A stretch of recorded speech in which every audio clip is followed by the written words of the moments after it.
باللہ اسی طرح کا عقیدہ ایک مولانا طارق جمیل صاحب بیان کرتے ہیں اپنی کیسٹ میں سی ڈی میں. کہتے ہیں کچھ لوگ جہاد پہ گئے، 9 ساتھی تھے، 8 مارے گئے، 1 گرفتار ہو گیا. وہ جیل سے بھاگا اور 3 دن سے مسلسل دوڑ رہا تھا، بھاگ رہا تھا. اچانک اسے پیچھے گھوڑوں کی آواز آئی. اس نے کہا لے مارا گیا، میں تو جیل سے بچ کے بھاگا تھا، یہ تو پکڑنے والے آگے. ابھی وہ یہی سوچ رہا، پیچھے سے اس کا نام لے کر حبیب. تو اس نے مڑ کے دیکھا کہ تو میرا نام بھی جانتے ہیں. مڑ کے دیکھا تو وہی 8 ساتھی تھے جو فوت ہو چکے تھے، جو شہید ہو چکے تھے. وہ گھوڑوں پر بیٹھے آ رہے. یہ کہنے لگا تم تو مارے گئے تھے، تم تو شہید ہو گئے تھے. کہا ہاں مارے تو گئے تھے، لیکن تمہیں نہیں پتا کہ عمر بن عبدالعزیز رحمۃ اللہ علیہ فوت ہوئے ہیں. اللہ نے سارے شہیدوں کو زمین پہ اتار کر کہا جاؤ عمر بن عبدالعزیز کا جنازہ پڑھ کے آؤ. انا للہ و انا الیہ راجعون. رسول اللہ صلی اللہ علیہ وسلم کی وفات پر کیوں سارے شہیدوں کو اللہ نے زمین پہ کیوں نہیں بھیج دیا؟ فاروق اعظم کی شہادت پہ کیوں نہیں بھیجا؟ سیدنا عثمان کی شہادت پہ کیوں نہیں بھیجا؟ سیدنا علی کی شہادت پہ کیوں نہیں بھیجا؟ خیر، کہا جاؤ ہمیں دنیا پر بھیجا ہے، تو بتا تو نے عراق جانا ہے، اپنے گھر پہنچنا ہے؟ کہا ہاں. کہا اس نے میرا ہاتھ پکڑ کے زور سے کھینچا، مجھے گھوڑے پر بٹھایا، اگلے ہی لمحے مجھے کندھا مار کے نیچے گرایا. آنکھیں کھولی تو میں اپنے گھر کے سامنے گرا ہوا تھا. ایک مسلمانوں کے روم کے علاقے میں ایک مسلمان قید ہوئے اور وہ وہاں سے بھاگ کر نکل رہے ہیں. تیسری رات ہے ان کو روم میں چلتے ہوئے. ان کے 8 ساتھی قتل ہو چکے تھے، یہ 9 بچ گئے تھے. یہ وہاں سے بھاگ کے آ رہے ہیں، پھر پیچھے سے گھوڑے کے ٹاپوں کی آواز آئی. سمجھنے لگے کہ بس میں تو پکڑا گیا. میرے پیچھے آئے پکڑنے والے، پیچھے جو مڑ کے دیکھا ایک نے آواز دی حبیب. ارے یہ میرا نام کیسے جانتا ہے؟ حبیب. قریب آئے تو دیکھا وہ ساتھی جو قتل ہو چکے تھے گھوڑوں پہ سوار. ارے اولیس قد قتلتم، ارے تم تو سارے قتل ہو گئے تھے. ہاں تمہیں خبر ہے کیا ہوا ہے؟ کہا عمر بن عبدالعزیز کا انتقال ہو چکا ہے اور اللہ نے تمام شہداء کو کہا اس کا جنازہ پڑھو جا کے. ہم سب وہاں آ رہے ہیں، تم نے گھر جانا ہے؟ یہ روم میں گھر جانا ہے؟ کہنے کہ ہاں.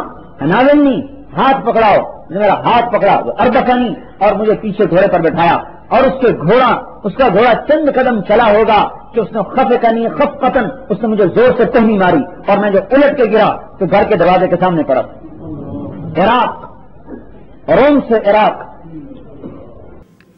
یہی عقیدہ اسی طرح کا طارق جمیل صاحب کے عقیدے کے مطابق کیا ہے کہ مرنے کے بعد پھر شہداء اولیاء اللہ زمین پہ جب چاہیں آ جاتے ہیں، چلے جاتے ہیں، یا اللہ بھیج دیتا ہے کہ جاؤ جنازہ پڑھ کر آؤ. یہ من گھڑت جھوٹی روایتیں.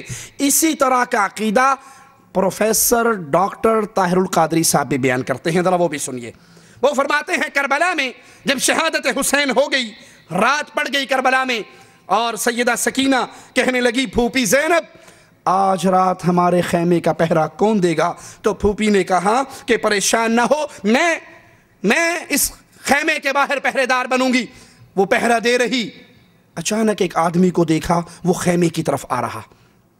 سیدہ زینب نے کہا آنے والے اللہ تجھ پہ رحم کرے، یہ تو سیدہ فاطمہ کی بیٹیوں کا خیمہ ہے، تو کون ہے؟ کیوں آ رہا ہے؟ ہمارے خیمے میں تو کوئی مرد بھی نہیں ہے، تو آنے والا کون ہے؟ کہا اس نے قریب آ کے نقاب اٹھایا. کہا بیٹی پریشان کیوں ہوتی ہوں؟ میں تیرا باپ علی المرتضی آیا ہوں، آج کی رات خیمے پر پہرا میں دوں گا. شہزادی سیدہ سکینہ اور دیگر شہزادیاں پوچھتی ہیں پھوپھی جان پچھلی 10 راتیں جو گزری ہیں، 9 راتیں 7 راتیں، اس میں تو جب ہم رات کو سوتے تھے تو بھائی علی اکبر اور بھائی قاسم اور چچا عباس پہرا دیتے تھے، آج رات ہمارا پہرا کون دے گا؟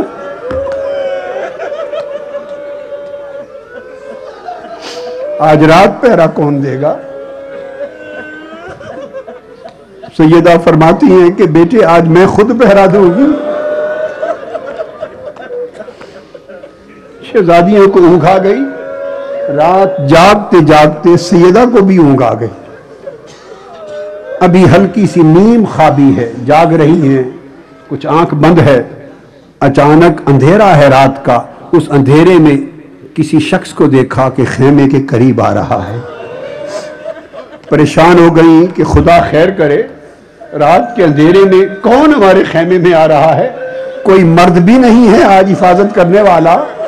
کون ہے؟ کس ارادے سے آ رہا ہے؟ جب وہ قریب خیمے کے دروازے پر آ گئے، پردہ نقاب پوش، سیدہ بی بی زینب پوچھتی ہیں یہ بطول زہرا کی بیٹیوں کا خیمہ ہے؟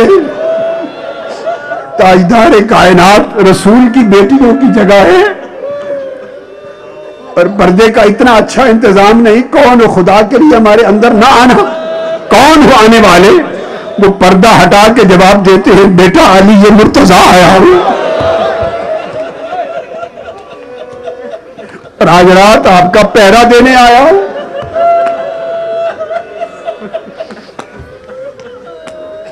خود پہرا دینے آیا ہوں۔ انا للہ و انا الیہ راجعون۔ سیدنا علی شہادت حسین کے بعد کربلا کے میدان میں پہنچے۔ ارے اگر سیدنا علی کربلا کے میدان میں پہنچ سکتے تو اپنے بیٹے کی شہادت سے پہلے مدد کے لیے کیوں نہیں پہنچے؟ وہی عقیدہ جو طارق جمیل نے پیش کیا۔ حضرت مولانا طارق جمیل صاحب، ہم کسی کا نام نہیں بگاڑیں گے، کسی کے لیے برے الفاظ نہیں اپنائیں گے، کسی کی ذات میں، کسی کی شان میں، کسی کی شخصیت کے بارے میں گندی آواز نکالنا نہ اس کی تعلیم قرآن دیتا ہے، نہ اس کی تعلیم محمد رسول اللہ کی تعلیمات دیتی ہے۔ ہم اہل الحدیث جب بھی بات کرتے ہیں عقائد کی کرتے ہیں، شخصیات کو گالی دینا ہمارا منہج، وہ اور ہیں جو شخصیات کو گالی دیتے ہیں۔ مولانا طارق جمیل صاحب نے یہی عقیدہ بیان کیا، پروفیسر ڈاکٹر طاہر القادری صاحب نے بھی یہی عقیدہ بیان کیا۔ کہتی ہیں اچانک، طاہر القادری صاحب فرماتے ہیں اچانک سکینہ غائب ہو گئی۔ پھوپھی زینب نے بہت تلاش کیا، جب نہیں ملی تو مجبور ہو کے آواز لگائی بھائی حسین رضی اللہ عنہ وارضا۔ سکینہ نہیں مل رہی تو لاش حسین سے آواز آئی بہن میرے بغل میں سو رہی ہے۔ جب بچے شہزادے لیٹ گئے تو آپ نے شہزادیوں کو گنا، سب کو گنا، تو اس میں سیدہ سکینہ نہیں۔ بےتاب ہو گئی، پریشان ہو گئی، ہر سن دیکھا سیدہ سکینہ سلام اللہ علیہ نظر نہیں آتی۔ آواز دی سکینہ سکینہ سکینہ، جواب نہیں آ رہا، لبیک، پریشان ہو کے مسترب ہو کے نکل پڑی۔ رات کا اندھیرا ہے، جب سکینہ کا جواب نہیں آیا تو آواز دی بھائی حسین، بتا سکینہ کو کہاں سے تلاش کروں؟ حسین، بھائی حسین، سکینہ گم ہو گئی، کہاں سے تلاش کروں؟ یہ آوازیں دے کے پریشان حال پھرتی تھی کہ اچانک لاش حسین سے آواز آئی بہن زینب پریشان نہ ہو، سکینہ میرے پہلو میں ہے۔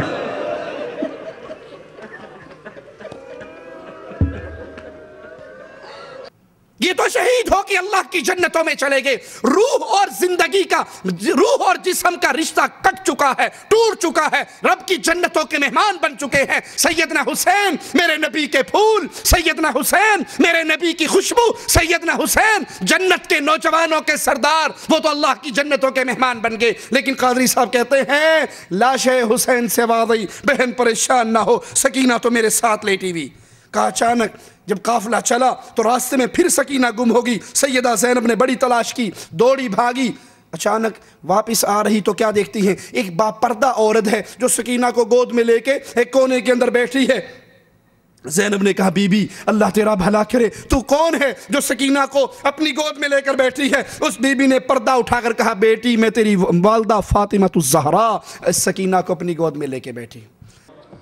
جب دمشق پہنچے رستے میں ایک مقام آیا، اس مقام پر پہنچ کر رات کا وقت ہے، قیام ہوا، پھر آپ نے کجاووں میں اونٹنیوں پر شہزادیوں کو گنا، سکینہ پھر نظر نہیں آتی، پھر نظر نہیں آتی۔ آواز دی سکینہ سکینہ، نہیں ملی، پریشان ہوئی۔ آپ اتر آئی بےتاب ہو کر۔ پیچھے یہ ہوا تھا کہ سیدہ سکینہ بار بار بابا حسین کا سر اقدس جو دیکھتی تھی وہ روتی تھی، بابا کا سر دیکھ کے روتی تھی، اور بدبخت جو ساربان تھا وہ جھڑکتا تھا، وہ پھر اور روتی تھی، بابا کو پکارتی تھی بابا حسین، بابا حسین، وہ جھڑکتا تھا۔ اس بدبخت نے اس کا رونا دیکھ کر سیدہ سکینہ کا بازو پکڑ کے جو کھینچا تو جھٹک کے نیچے گرا دیا. اونٹنی پر قافلہ چل پڑا. سیدہ سکینہ خوف زدہ ہو کر بے ہوش ہو گئی تھی، اور جب ہوش میں آئی تو قافلہ جا چکا تھا. دوڑتی دوڑتی دوڑتی قافلہ مل نہ سکا. بہت دور گئی تو جب شمار میں نہیں آئی تو سیدہ زینب دوڑی، اور سیدہ زینب دوڑ کر پیچھے پہنچی. دوڑ کر آواز دیتی سکینہ سکینہ. ایک جگہ جا کر رات کے اندھیرے میں کوئی بیٹھا ہوا نظر آیا، پردہ پوش. قریب چلی گئی، جا کے پوچھا، با پردہ خاتون ہے پردے میں. پوچھا بی بی کون ہے آپ؟ اور آگے دیکھا تو سیدہ سکینہ کو اس خاتون نے گود میں لیا ہوا ہے. پوچھا بی بی اللہ آپ کو اجر دے، یتیموں پہ تو نے احسان کیا ہے، یتیموں پہ شفقت کی ہے، میری سکینہ کی اس صحرا میں تنہائی میں حفاظت کی ہے، اللہ تمہیں اجر دے. بی بی کون ہو؟ انہیں چہرے اقدس سے پردہ اٹھایا، کہا بیٹی زینب تیری ماں فاطمہ ہو.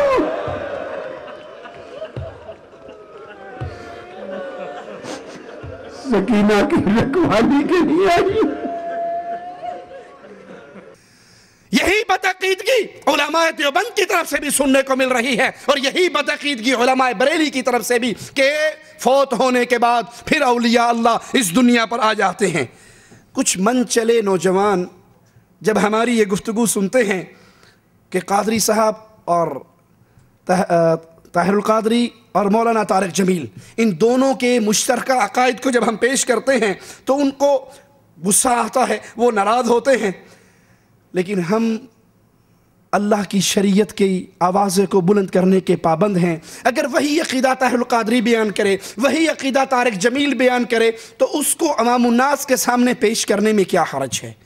یہی بات یہاں سے مل رہی ہے، اور یہی بات یہاں سے مل رہی. بلکہ آپ کو ایک منظر ہم اور دکھاتے ہیں. ایک ہی سٹیج پر منہاج القرآن کی مسجد ہے، طاہر القادری صاحب کا اجتماع ہے، اعتکاف کی راتیں ہیں، اور مولانا طارق جمیل خود چل کر طاہر القادری صاحب کی مسجد میں تشریف لائے. طاہر القادری صاحب نے خطاب کے بعد کہا، یہ مولانا طارق جمیل ہمارے پاس تشریف لائے ہیں، یہ ہمارے مہمان ہیں، میں ان سے درخواست کرتا ہوں کہ آئیں اور دعائے خیر کریں. اور وہ آ کر دعا کرتے ہیں، اور دعا کرتے ہوئے الفاظ کیا ہیں؟ اے اللہ ان تمام حاضرین مجلس کو قبول فرما، ان کے جمع ہونے اور اعتکاف کو قبول فرما. اور یاد رکھیے جمع ہونے والے طاہر القادری صاحب کے مرید ہیں، جن کی اکثریت اہل شرک ہے.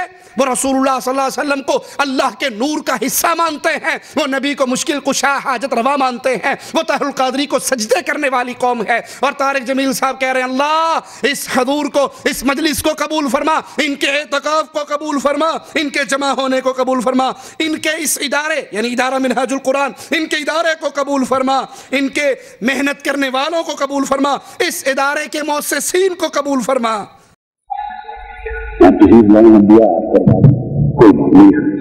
مولانا طارق جمیل صاحب سے کہہ رہا ہوں کہ آئے ہمارے مہمان ہیں، تو دعا اس مجلس سے یہ کروانا.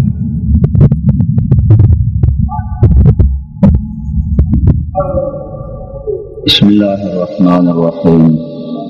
اللہم لک الحمد کما انت اہلہ، وصلی علی سیدنا و مولانا محمد کما انت اہلہ، وفعل بنا ما انت اہلہ، انک اہل التقوی و اہل المغفرہ.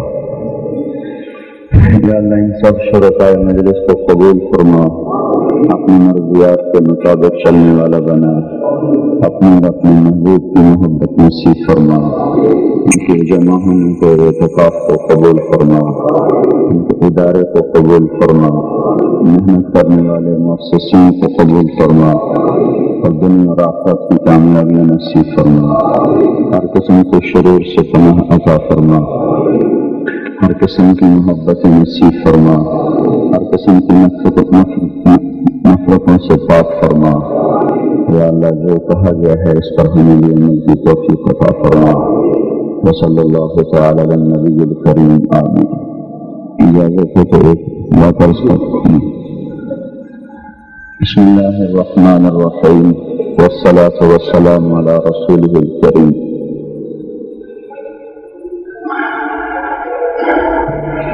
الامر فوق العدد وقت نے فرمایا دعا کرائیں، ہم تو مہمان بن کے آئے تھے اور مہمان میزبان کے زیر بار ہوتا ہے، اس لیے مجھے یہ اجازت لینا خاصہ کام کرنا پڑا۔ تو جو مضمون بیان کیا گیا ہے اسی کے ساتھ ایک چھوٹی سی بات عرض کر دیتا ہوں۔ حضور صلی اللہ تعالی علیہ وسلم نے ارشاد فرمایا کہ دوست لأتمم مکارم الاخلاق، میں مکارم اخلاق کی تکمیل کے لیے بھیجا گیا ہے۔ پھر آپ نے فرمایا یا ابا ہریرہ علیک بحسن الاخلاق، اے ابو ہریرہ حسن اخلاق کو لازم پکڑو۔ میں نے عرض کیا رسول اللہ وما حسن الاخلاق، حسن اخلاق کیا ہیں؟ آپ نے فرمایا تصل من قطعک وتعطی من حرمک وتعفو عمن ظلمک، جو توڑے اس سے جوڑو، جو تمہارا حق چھینے تم اسے اس کا حق ادا کرو، اور جو تم پر زیادتی کرے تم اسے معاف کرو۔ پھر آپ نے فرمایا ایک صحابی نے عرض کیا رسول اللہ اريد ان يكمل ایمانی، میں چاہتا ہوں میرا ایمان کامل ہو جائے، تو آپ نے فرمایا حسن خلقک یکمل ایمانک۔ پھر ایک صاحب نے عرض کیا رسول اللہ مل ایمان مل اسلام، اسلام کیا ہے؟ آپ نے فرمایا اطعام الطعام طیب الکلام، میٹھا بول بولنا، لوگوں کو کھانا کھلانا۔ جیسا آپ سب اتفاق والوں کو کھانا کھلایا جا رہا ہے اور میٹھے بول بھی بتائے جا رہے ہیں، ابھی ہم نے سنا۔ پھر آپ سے عرض کیا رسول اللہ مل ایمان، ایمان کیا ہے؟ آپ نے فرمایا الصبر والسماحہ، صبر کرنا، درگزر کرنا۔ پھر اس نے کہا یا رسول اللہ ای الاسلام افضل، سب سے بہترین اسلام کیا ہے؟ تو آپ نے فرمایا من سلم المسلمون من لسانہ ویدہ، سب سے بہترین اسلام یہ ہے کہ تمہاری زبان سے، تمہارے ہاتھ سے مسلمان کی عزت اور آبرو محفوظ رہے۔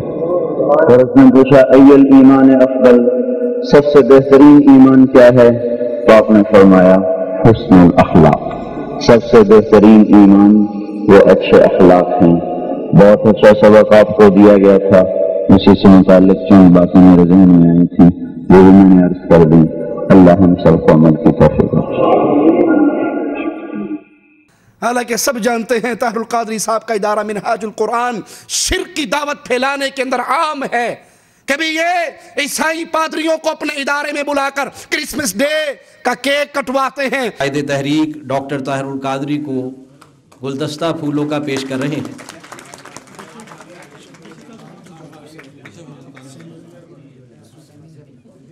ان کی طرف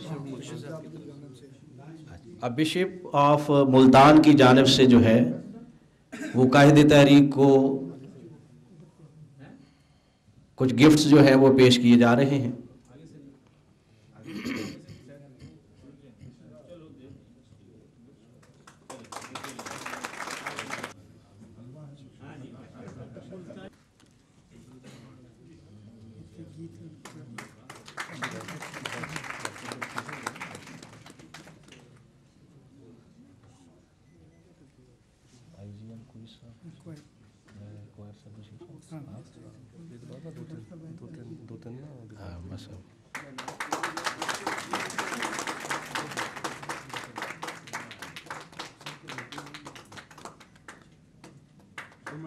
امن کی شمع روشن ہو چکی ہے اور شمع سے شمع جل رہی ہے۔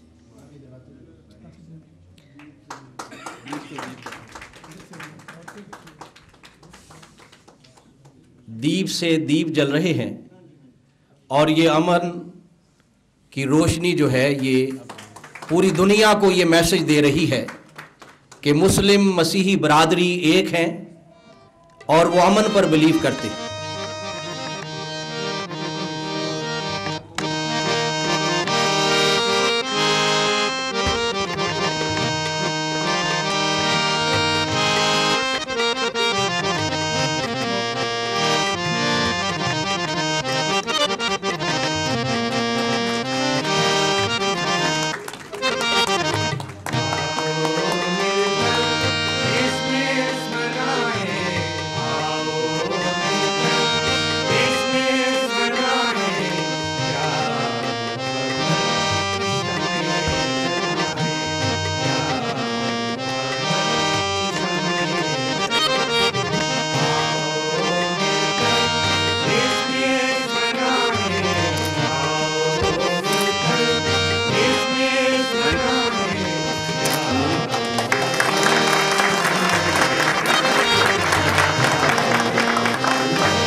ابتدائی تعارفی گفتگو کے لیے اور اگلے سال ان کا فرزند محی الدین رسول اللہ صلی اللہ علیہ وسلم کی میلاد منانے کے لیے خود عیسائیوں کے چرچ میں جا کر یہ عمل کرتا ہے۔